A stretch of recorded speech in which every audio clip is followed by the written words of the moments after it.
So, in Grow component of UFP core curriculum, we take fellows through a journey that starts from field preparation till the harvest of the crop. The circularity of the whole Grow component comes from the farm to plate concept, where you understand how actually your food is from, where this all nature and food and our toil is also interconnected to each other.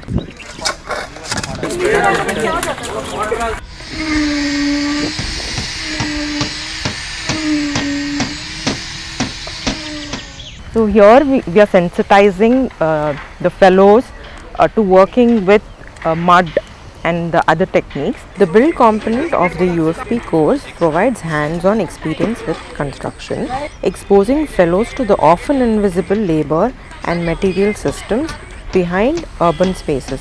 By working with natural and recycled materials, they gain insights into sustainability, low carbon practices, and the broader impact on climate change. Knowledge that will inform their future work in both policy and practice.